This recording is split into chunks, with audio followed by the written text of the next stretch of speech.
Well, hi, good morning, and thanks so much for joining me in my shop here. It's November 23rd, and the weather's become normal outside, so it's a little above freezing, gray, kind of ugly. So, this radio presents me with kind of an unusual problem here in my shop. I just started working on it, and I'm already asking myself, is there really anything wrong with this radio? The last video I focused on the output tube, and to no surprise there was a bit of a leak in the blocking capacitor, which I've replaced. Beyond that, I'm left scratching my head how to discover that there's something amiss in this radio. Don't have to scratch too hard though. There are some ways, but outwardly, just operating the radio, it seems to be in really good shape. And I'd be kind of surprised if some tests reveal something serious wrong with this radio. But this should be a pretty high performance radio, I expect. So although its performance is very good, is it really high performance at this point? Or am I just settling too soon? And by no means am I settling with this radio. So what I've noticed here in the booklet manual, which I now know is not quite the right schematic and the like, there's some very interesting tables. A table here and two tables here. We're going to take a look at that on my computer, but I think it's exactly the same schematic as this one. I guess we could look for the number 80 here to find out if that's the case. If it says 80, it's the same as that, and it's not correct. Largely correct, but not exactly correct. So let's flip over and we'll take a look at the schematic, and we'll look at those tables and see if we can put them to work or what we can learn from them anyway. Okay, so we're looking at another copy of the schematic I downloaded from Radio Museum, of which I am a member. And here we look, and it says 80. So we've got the same radio here, or same schematic here as what's in the booklet. A not correct one. But it does come with these interesting tables, which even though there may be variations in the radio, these tables are probably still quite valid. Let's just zoom in a little further here because it's hard to see these. Stage gain measurements. Tricky to do, but it should give you some idea of what the radio is doing in terms of boosting the signal. Let's just go through it quickly here. This is done at 600 and okay, audio there. 600 kilohertz. Antenna to RF grid. A 4 times increase just through the resonant circuit. Must be a transformer involved to do that, I think. And this would be 4 times increase in voltage. They didn't really say, but I'm sure it's voltage gain. RF grid to converter grid. So the RF tube gives a 2 times gain. Not as much as as much as I would expect. This is the one that surprises me. Converter gain 40 times. What do they mean by this? Well, the output, the important output from the converter tube is 455 kilohertz. And I guess the important input is the 600 that the radio's tuned to. I guess that's why they've done this. 40 times? Wow, I thought most converter gains were pretty much nil, just 1. And we go through the transformer, it actually goes down a wee bit, just a wee bit. First IF tube, 50 times. This is where I expect most radios to get their gain, in the IF tube. Now there's 2 IF tubes in this. Second IF transformer, big loss. In this case, 90% of the signal is lost going through this. I shouldn't really say lost. The voltage is altered. So it's 1/10 of what it was coming out of the IF tube. Then it goes into the next IF tube. Look at that, 150 times. This is the magic of vacuum tubes. You can get these huge amplifications out of them. Wow, 150 times there. Third transformer knocks it back to 70% of what it was. And then we're converting to audio, and then you can see the audio gain. It just says audio. Well, they're not very specific here, but well, this must be the audio detector tube, and this must be the output tube. They are specific. So the audio tube's doing 80% gain. Again, I am surprised by that. This is a pretty curious thing catching my eye over here, but we're not going to pay attention to that right now. And the output tube, 7. So if you multiply all this together, let's pretend this is 1. We can pretend this is 1. This is 1/10. We can't pretend on that. So we go 4, 8, 320. Okay, 300. Oh my God, 320. Where's my calculator? 320. Can't say I've ever done this calculation before. So we're at 320 times. Now we want to go up 50 more times. 16,000 times up. Now we go down 1/10 divided by 10. 1,600 times. Now we go up 150. Oh my gosh. Times 150. 240,000 times gain. Down a bit. So we'll say 200,000. 200,000, and then up another 80. Oh my gosh. 200,000 times 80. Now, I don't know if I should include the 80. Times another 7, just for fun. And the gain is 1.1 million. Okay, so what does that mean now? So what does that mean? How to interpret this? 1.1 million. So say 1 million. 1 million. It raises the signal strength 1,000,000 times. So if we start with 1 microvolt, we would end up with 1 volt going to the speaker. And 1 volt to the speaker, that's certainly enough to hear. I guess that makes sense. Is this typical of radios? They managed to do this? Is there some sensitivity? Like, does it show? Is there somewhere where it says the sensitivity? I couldn't find anything that said the sensitivity, at the antenna to get maybe a 1 watt or whatever it is output, a certain kind of output. I didn't find that anywhere. Okay, so 2 more tables here.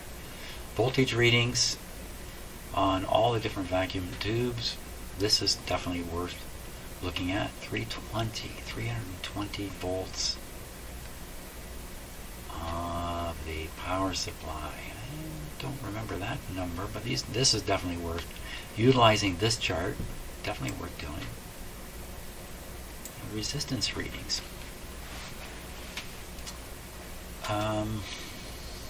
How do you do these? Do you pull the tube out? Not sure it really matters. When the set is off, the tube is kind of nothing, except the heater.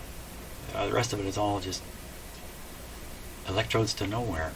So you pull the tube out, or you could leave it in and measure from below and get these readings. This is worth doing. I have another big military radio with this kind of information, and it has saved me a number of times at finding where the problem was in the radio. But there doesn't seem to be a problem in this radio.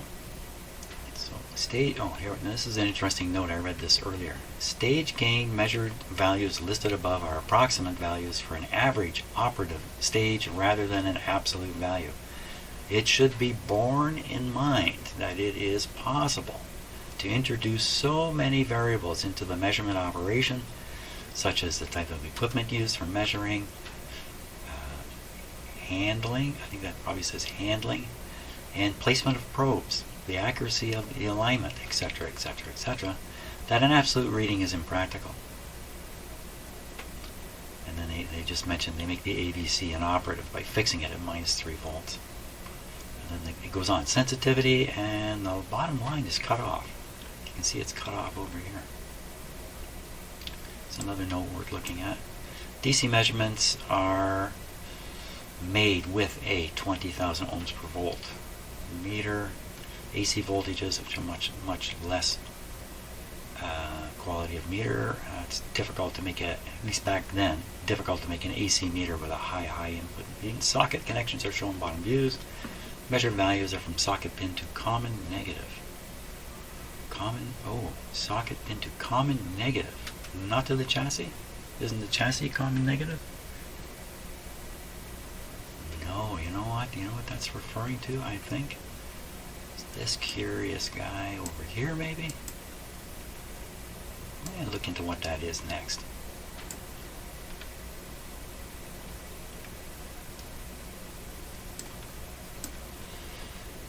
Common negative.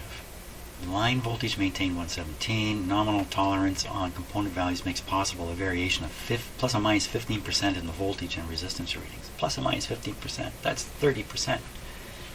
There's no precision here at all. Volume control at maximum, no signal applied for voltage measurements. They don't come right out and say set turned off for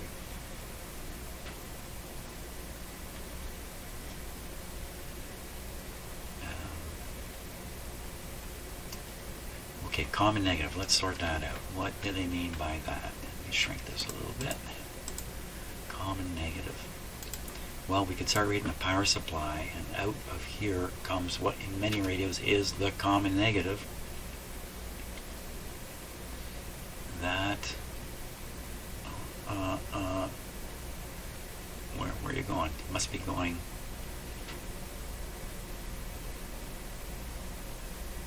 They just left this open.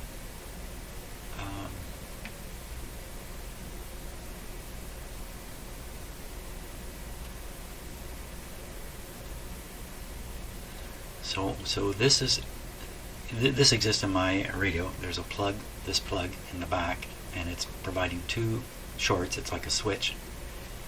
And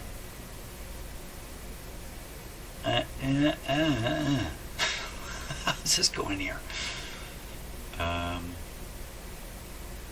Well, just the way it's showing. So this jumper is jumping these. That would liven up the light bulbs and probably all the heaters on this line. And then you'd want to short. You want this to go to ground. Ooh, what's that? What is that? That's probably the standby switch. 105. How do we find out what 105 is? So this is the ground connection here. Okay, that's good. And then the positive's going out this way. So they're not shorting these at all. Good. But looks like this thing is doing this. Okay, no problem. What's this? Switch 105. And where do we learn about you? We have to find it. You have to find it on the schematic. That is the schematic. Switch 105. Where you're going to explain yourself. Let's look at some other. There's another version of the same sort of thing. This has all these nice diagrams here, and this guy.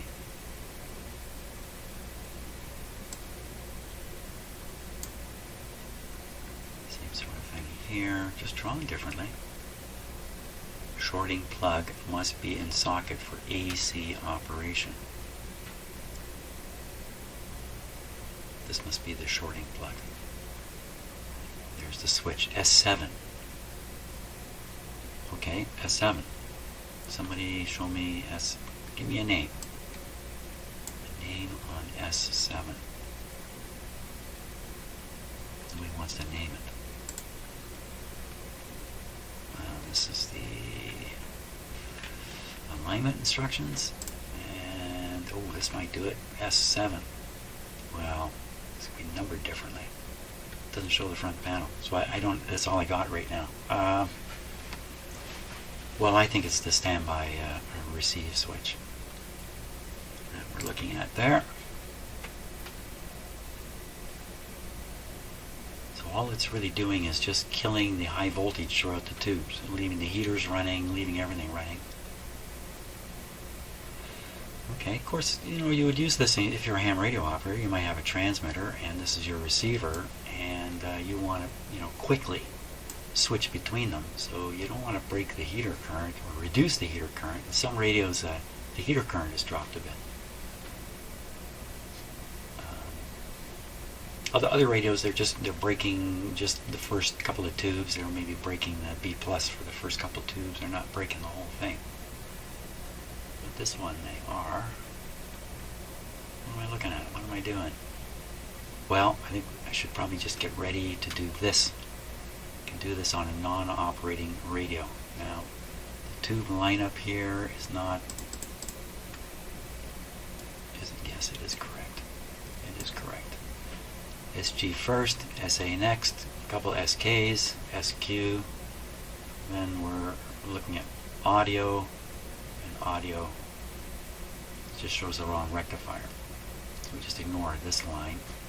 Most everything else is going to be the same. This tube 80 got retired, and they switched to the better version, and plus the socket was incorrect for an 80. 80 is a 4-pin tube. 4-pin? Okay, so we'll just work our way through these and check them out. Okay, here we go. I have a table on my computer screen to my left. First tube is this guy, and I have to warn you, this is going to take a while, and probably I'm going to discover nothing. That's my guess. But I'm wrong all the time. So here we go. Starting with pin number 1. Should say 0. Pin number 2, like they're shorted right together. Pin number 3 should say 140 ohms. 1, 2, 3. Instead of 140, it's 328. 30%. Well, 30% of 140 is nowhere near 328. Well, there you go. You've already found something. Let's keep going on this. Maybe we're going to have to do this one tube at a time and sort out what the problems are. Pin number 4 should be 3 megohms. 3 megohms.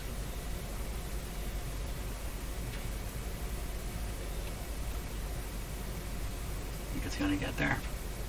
It's going to get close. Yeah, it's going to get close enough, I think. Pin number 5 is the same 140, and I can see the jumper right between them. And that's going to show a 0 on the scale. Don't worry about that. Next one is pin 6 is 13K, 13,000 ohms. I lost track of where I am here. Oh, wrong tube. Yeah, I really lost track. 876. This guy here. Supposed to be 13K. He's going to come out around 16 in a bit. That's probably okay. Let's jump to pin number 8. Oh, pin number 8 is supposed to be 20K ohms. Is that because there we go. It's going a little high, isn't it? 25, going to be around 25 instead of 20. So go back to the 140. 140, correct tube, please. 330. Now this could be because I don't have things set right. The front panel. I didn't bother doing that like a foolish guy. So let's make sure everything is set correctly.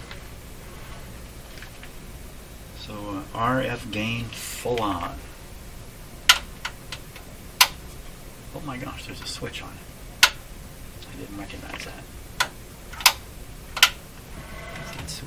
Can't see the switch that it's actually switching something, but okay, full on. Definitely full on. Does that really make a difference?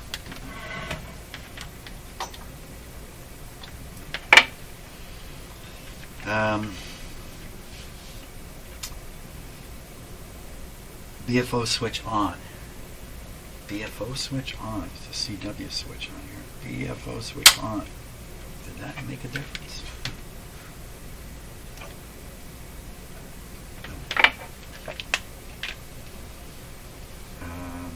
noise limiter switch on. Noise limiter switch on. Nope. AV switch on. I think it is on, isn't it? AVC is on. So we got a difference here, a significant difference, I would say. That's a factor of 2.5 or something like that. Wow. That's a lot more than 30%. Let's take a look at what the 140 ohms is doing on the first tube. So I'm going to switch to the schematic here. Okay, first tube. 27 ohms. 27 ohms. 120 ohms. This guy. Nothing leaping out there at 140 ohms. Just check the table here. Strain my eyes. It's definitely 140 ohms on pin 3. Pin 3 is here. So we're looking through the cathode resistor and down to the mystery guy here. Well, this is going to make a big difference in the reading I'm taking. What is that? Okay, I have to resolve what this is. Thing number 44. This is probably the RF control. Because it looks like it's changing the cathode biasing, which would change the bias of the tube, change the gain of the tube. So I got to find out, where do you find these switch numbers identified? Well, what we can do is take a reading, and I'll rotate that control while taking a reading here. This is the control, this is the reading.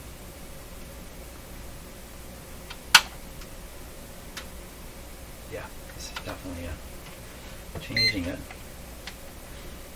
So, assuming the control here is going to 0, then we got a resistor that's gone high. We get up to 10K. Okay, if I do that. Yeah, right around 10K. Well, the obvious resistor is one right here, and it looks like looks like 120 sitting there. 120. Why wouldn't they show 120 in the values? Why 140? Must be a little bit of resistance in the switch. So this guy is probably gone high. He looks really nice. Very nice looking resistor. I read right across that resistor, and we'll see what happens. It's in the circuit, but the circuit, you have to look again to know. Okay, what do we get?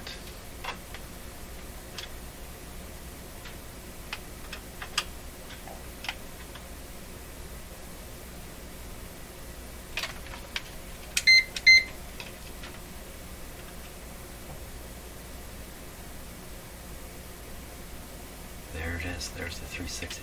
Kind of a bad connection here when I'm doing this, but there it is. So that guy, he's gone way high. He could stand to be changed. Okay, well there you go. I'm going to change this resistor with a nice new one at 120 ohms, I believe it is. Okay, so when I look at the resistor I want to replace, I realize it's going right over top of a capacitor here, which I'm probably on my way to replacing anyway. So maybe I should go after this. This capacitor is connected to that tube. It's a decoupling capacitor, I'll show you on the schematic. And why not go after this one too? So the value of this is hidden, the value of this is also, no, 0.05, so that's a 0.05, and that matches the schematic, and this is probably a 0.05 here also. So or does it nip out this resistor, get access to this capacitor, and might as well change this one too. And then that tube is kind of done in a way. Okay, that's the plan of action. Here's the schematic. This is the tube I'm working on. This is the resistor I'm about to replace. It's capturing probably this capacitor, 0.05, and then here's the other one, another 0.05, both going to the chassis, as I can see in the radio, and both connected directly to two terminals, just like shown here. So I think that's a good idea. Do it all at once. Okay, I've nipped this lead already. I want to pull it out and make sure I'm looking at where it goes. I'm not making a mistake. Left a little tail on here so I won't get lost, but that's not enough for me. I'm just going to put the lead here. The other end of the capacitor goes to this ground terminal here. Might as well nip out this guy.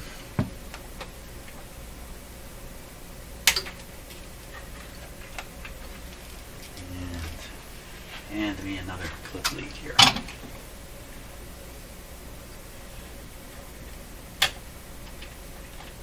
This is because I'm probably going to go for lunch before I do the actual work. And I'll be stupid when I get back. Let's check these two capacitors. I have two more samples out of the radio. Looking...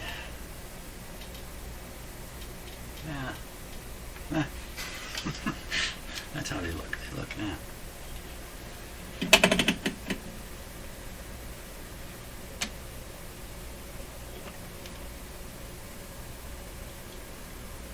My guess is these will test exactly the same as the other wax capacitor I took out. Let's see. Okay, 25 volts. What does the I say? Ooh, let's make a mistake there. Ready? Fire one. Okay, so the eye is closed and not opening. So in the world of capacitor testing in my shop, this guy he's pretty low rated. He's a bad actor. Now, is the leak significant in the location where it is? It may not be. But I mean, you're better off without it, I'm sure. And what about this guy? Here's his brother. Ah, just as bad. Just as bad. Okay, we can't measure the capacitance when they're leaky like that. It just can't be done. Okay, well, those are worth taking out. So that's 3 capacitors I've taken out now. One of them so but bad, and the other 2 so bad. They gotta go. So this does not bode well for the rest of these wax capacitors, which I know you might be saying, just change them all. That's probably where I'm heading here. I just want to do it in some kind of sensible way. So I got to put in a resistor, 2 capacitors, run the set. But it's time to eat some lunch there, 11:55 in the morning. That's because between the last segment, video segment, and this one, I went grocery shopping. And by the magic of video, just like that, it's actually the next day. It's now November 24th. The first thing I want to do is find out, is this resistor I took out really not 120 ohms? So let's give it the test here. Get back here.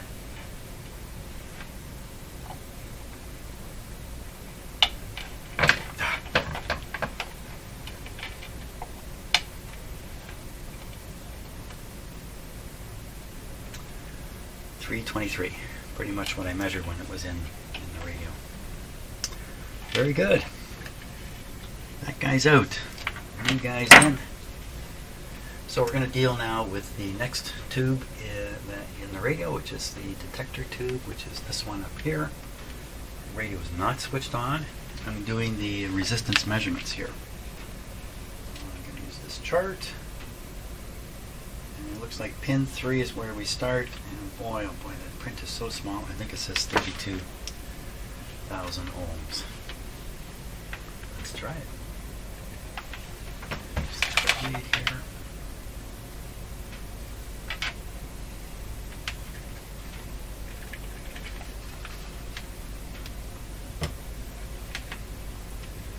Checking the ground connection first.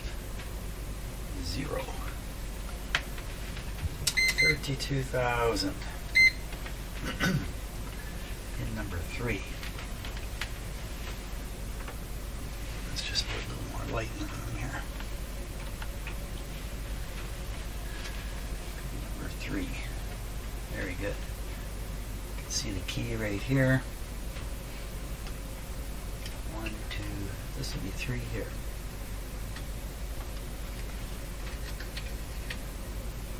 $32,000, 60K setting.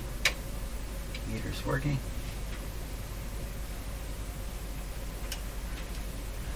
1, 2, 3, 4, 5, 6, 7. 7.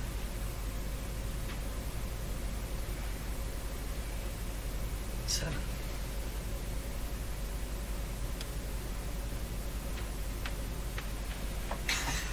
Hold on a second here.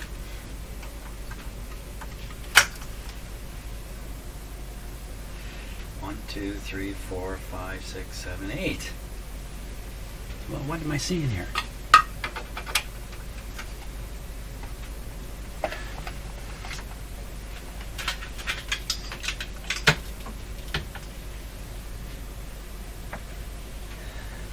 So there's a pin position missing here, but that's where the key is.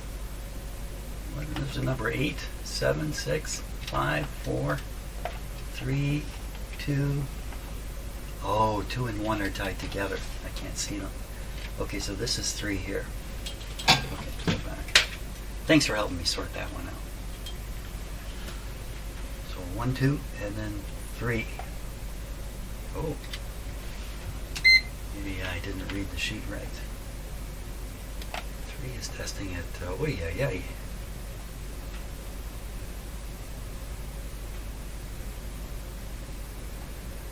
It's 400, almost 500K. Pin 3, 500K. Take a look here. Use a magnifier to see what's on the page here.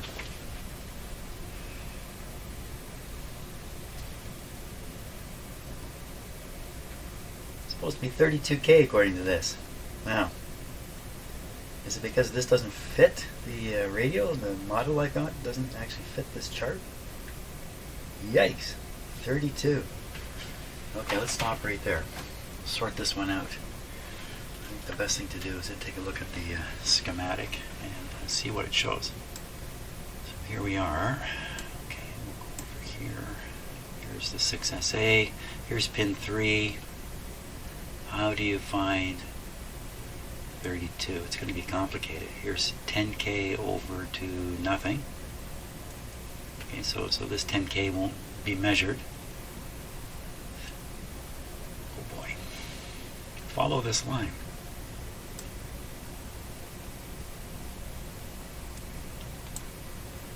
So there is a statement in the manual that says some of these readings can be thrown way off because of the condition of these capacitors. This might be one of them. So how did it get to 32? How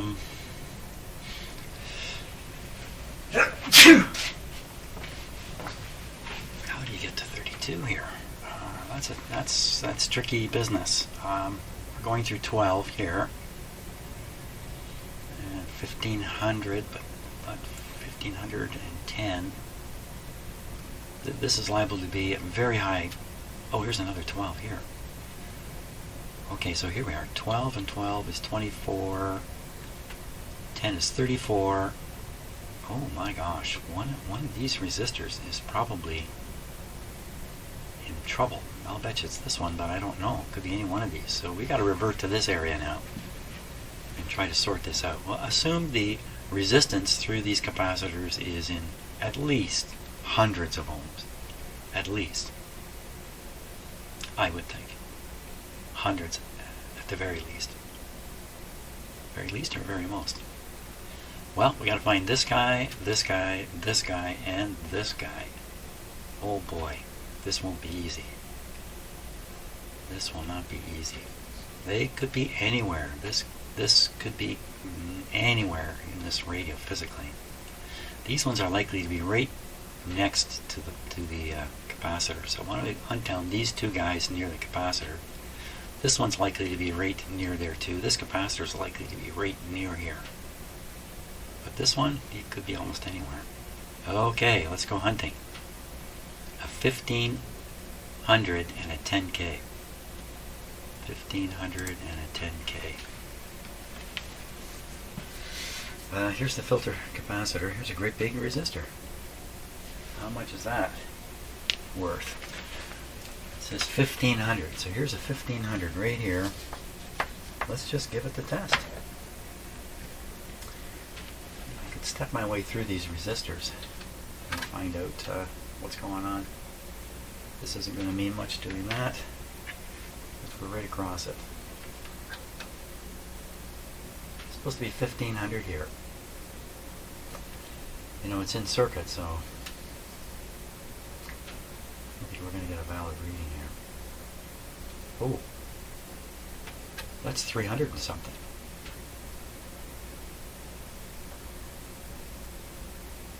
Hey, so if this is 1500, the meter has to read 1500 or less. I think we hit right on it right away. Wow, that's way out. Wow, lucky break. Found it right away. This is a huge problem for the radio though. It says right on at 1500.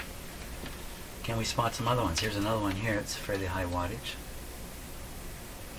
Looks like 68. Oh, I don't know what that is. Brown or gold. Over here, looks like it could be. I don't know. Again, the colors are kind of off. Is this guy really that amount? Oh my gosh. That's a bad actor. It's a very, very bad actor. Oh, Jim, look what you've done. I've gone and clipped it on the wrong thing. That's not a lead. From my eye angle up here, I look down, this looks like the lead coming out of it, but it's not. You clipped on the wrong thing. Yeah, now watch this. This will probably come up 1500 right on the money. Ooh, I almost cut this guy up. 1400 is what it says on that scale. Let's give it a better chance here. So there's nothing wrong there. 1429 is fine. You came close, Jim. You know, if a big resistor like this is working well, really, just you really want to leave it alone. So here's a couple in parallel. I've done this in a couple places. This is a red, black, orange, so 20K. You put two in parallel, you get 10K. This is the 10K. Okay, this is okay. Okay, 10K. Okay, clip it on the right spot here. What do we get? I'm on the 6 on the scale here. What do we get? Hello.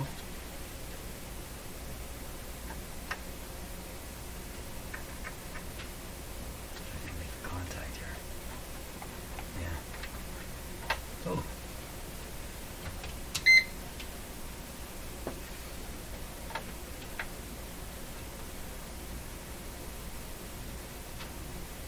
So it's way like 135, 140.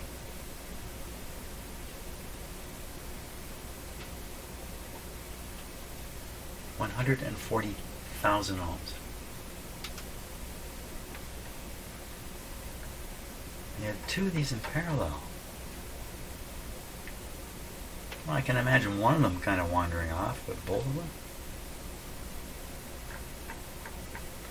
one of them's, well, if one was open circuit, the other one would be 20K, not 300, or whatever it was I saw, 100.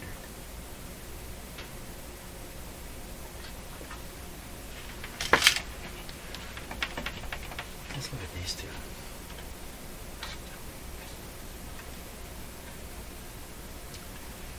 The radio's not been operated today. It doesn't have any, I'm sure it has no voltage in it.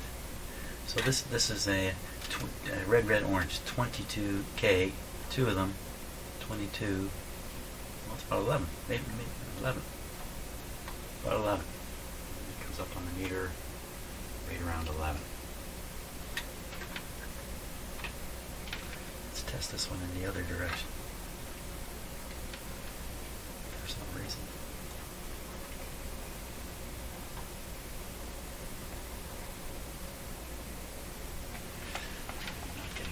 Steady reading here. See if we can improve that.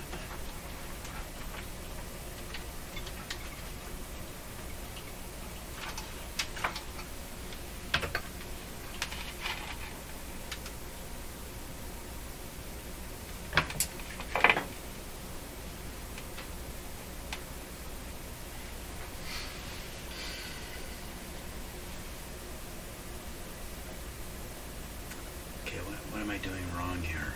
I don't think I'm doing anything wrong. Going right across these two resistors. They're clearly red, black, orange. Two are identical. Red, black, orange, 20K, 20K. In parallel, 10K. And that's what's on the schematic, 10K.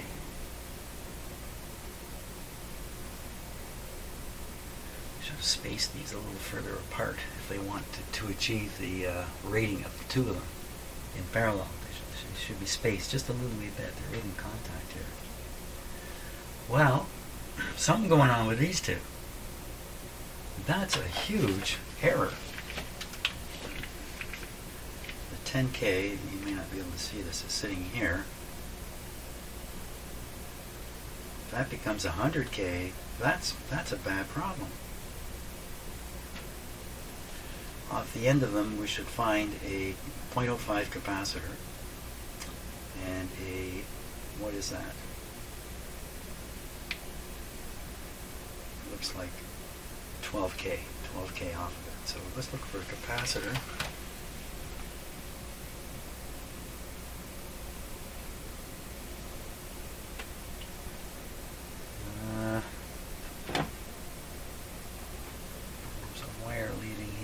Disappearing in the radio.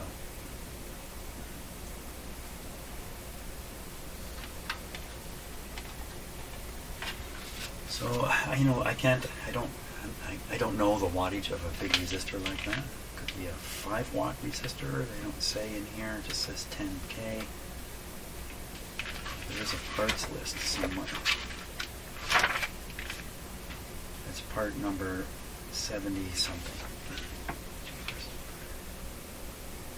78. Okay, so I'm going to look into the wattage of those and prepare to replace them.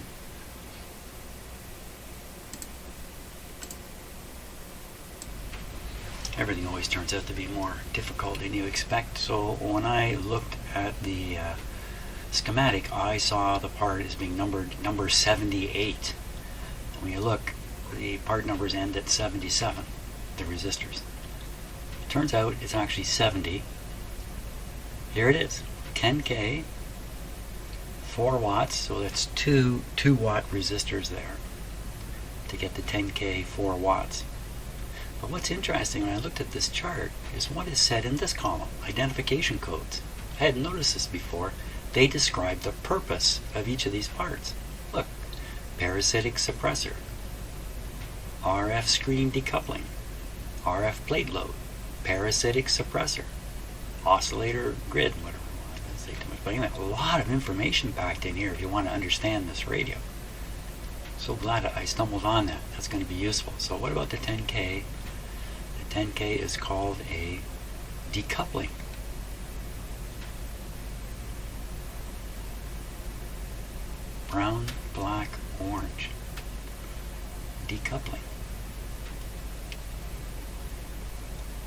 So my problem here is these are large carbon resistors, high wattage resistors. I have lots of high wattage resistors. They're all wire wound resistors. Chances of me having a good 10K 5 watt resistor is pretty low. I'm not anxious to get in there and do anything to this until I'm absolutely sure of what I'm seeing, but I can't imagine how it is those resistors can read high unless they are high. But the other problem is the radio works pretty good. These resistors were way out. I think it would be a huge drop in the oops.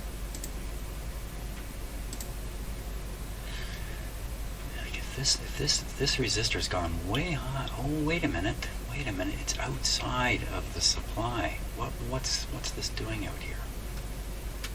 What is this line doing? So the voltage here is going to be way low. And so who's suffering the low? The low. Who's suffering the low? Okay, follow that line. Okay, go down with it. Oh, okay, let's go up with it. Screen. So this is the screen supply. The screen supply goes way low. I haven't measured these voltages. Maybe I'm going to have to turn the set on and verify that the screen voltage is not what it should be. And what should it be? Well, where else does this go before I jump to conclusions? Probably more. Switch on sensitivity control. We encountered this yesterday when I discovered the sensitivity control has a switch at the end, and here it is. S meter socket. Maybe to turn on and off the S meter. So when you click this RF control to manual control, you turn off the meter, the supply to the meter, the signal supply, if you like, to the meter, if I can call it that. Another screen. So this is the screens on all these tubes are a whack because of this. Where else does this go? Goes way over here. Goes up here. Coupler, screen. The screen. So the screen voltage could be off on all these tubes. Wait a minute, why didn't I measure a problem with this? With this resistance. I didn't pick up on it here. We got to go back to this. This is the first tube. Pin number 6. Okay, let's go back there. Pin 2. Pin 2. I'll use this one. I'll just use the clip here. Pin 2.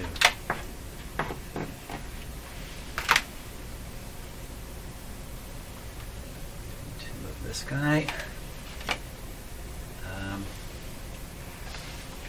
A little bit of trouble counting. I covered it up with these capacitors here. Totally covered it up. Trying to spot the key so I can count them. Yeah. Meter, you think you're so important,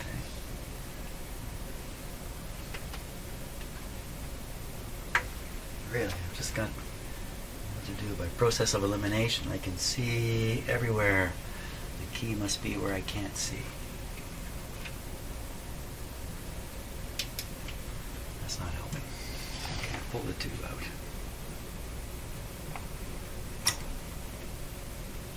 Key is that way. You can see the light through here.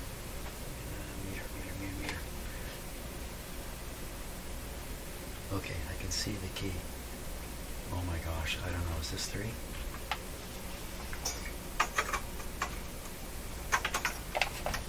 Is that the number we're going after? Short-term memory again. We are trying to check pin 6, actually, pin 6. So if this is 3, 4, 5, this would be 6. Decoupling capacitor on it. Pin 6. What are you supposed to be? I have the distinct feeling I'm doing something wrong here. So tube number 1, pin number 6, 13,000 ohms.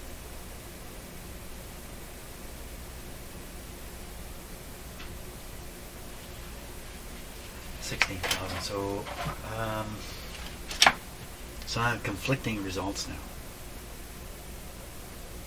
because the test I'm doing, I think I'm testing here. The resistor involved is there.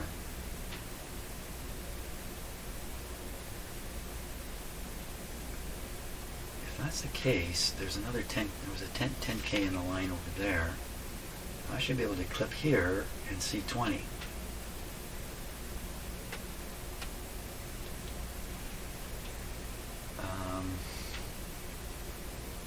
This is the terminal on the big capacitor. So I move this. C20. C20. There's that big number. I should see 20K. I got the willy-nilly stuff. There's just so many possible things happening here. And the simplest thing is right across the resistors. I know there's a pot of coffee upstairs waiting for me.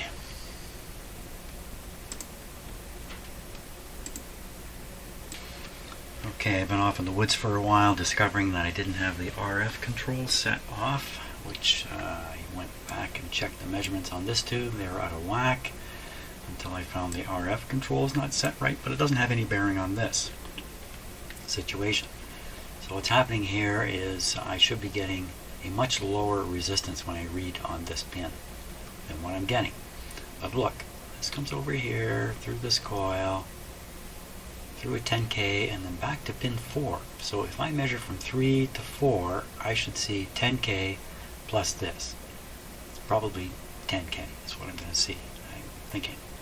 So why don't we try that and just to see. Pins 3 and 4, because either I'm making a mistake in how I'm doing this and I haven't found my mistake yet, or there really is a problem of some sort. And it's just so hard to believe those resistors are both off the way they appear to be off. And replacing them is a real problem.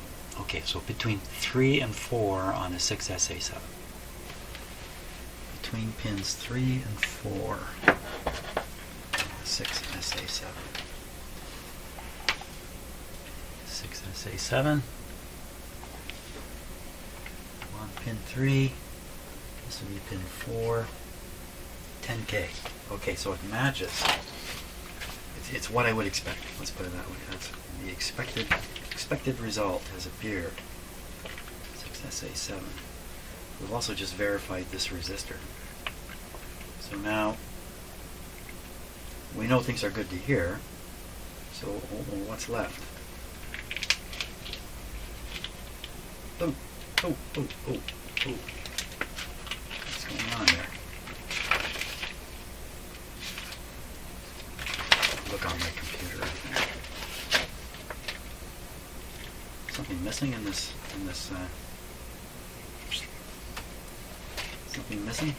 I've seen photocopies of schematics where the horizontal lines were very faint and in some cases disappeared entirely. Well, that's not good. Let's look on the computer here and see what it says. Okay, so we're here. We've proved it to here. Coming down, going across. This doesn't look the same at all.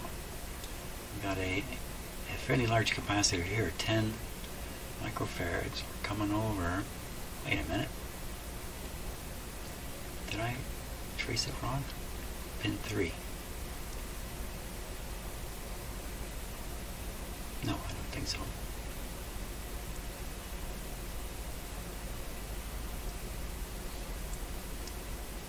Let's just go up here. What's happening up here? Oh, it's a dead end. So the test runs through this resistor, and this one to get the ground. This one 12, Am I counting this wrong? 12, 22, 1500, 23, so it would be 23K, 33, 35K.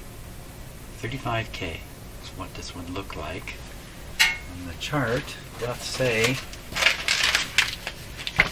the chart says, pin 3 of that tube, 32K.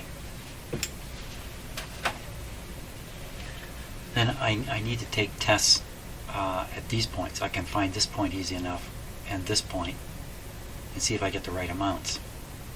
So for instance here I would get to 12.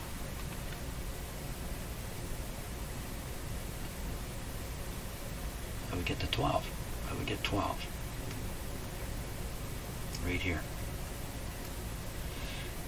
Okay, and that's a, well, that's a 12. 12, I get a 12 for a 12. On the top of the filter here. 12. 12, eh? That's what you say? 12. So we're leaving pin 3 connected. Coming down here. And do I see the 12K? That's the 1500.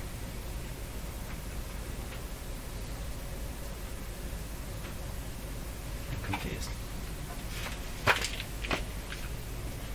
1500. So the end of the 1500 should be connected to the start of the 10K. Oh, wait a minute. That's not what's happening here.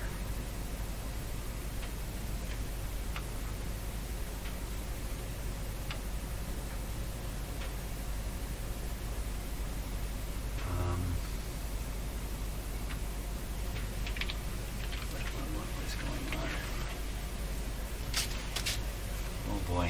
So I don't know what it's like to watch a video like this.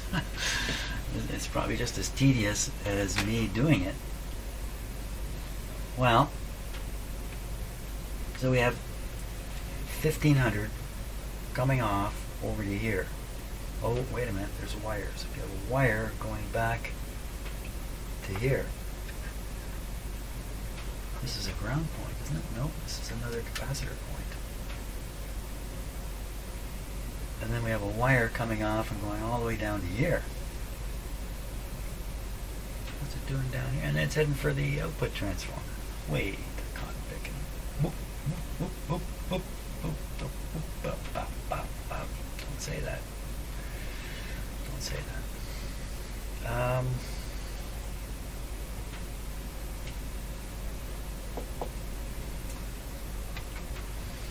So I went upstairs to get some coffee, and you can probably tell I didn't because I hadn't turned the coffee pot on. But now there's coffee up there, so I need to charge up with some coffee. Yeah, my brain cells just, you know, the synapse highways are running slow. There's traffic jams in my head. I got to clear them with some coffee.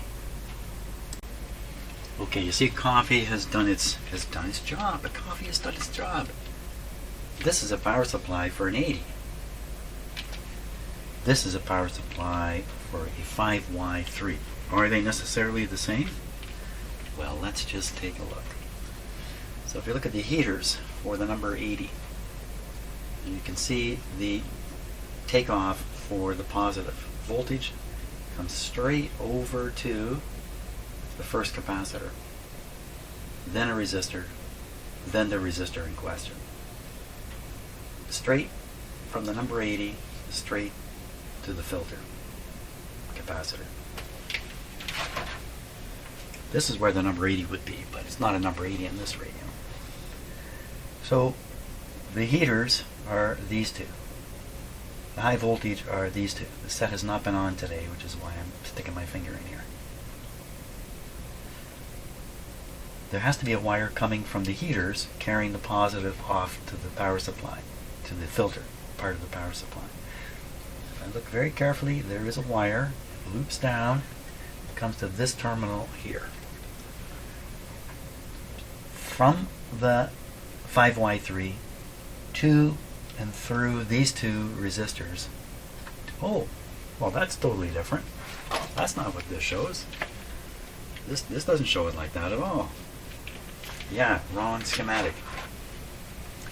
Okay, maybe that's part of what's going on here. So I'm going to do my best again to get the right schematic in front of me.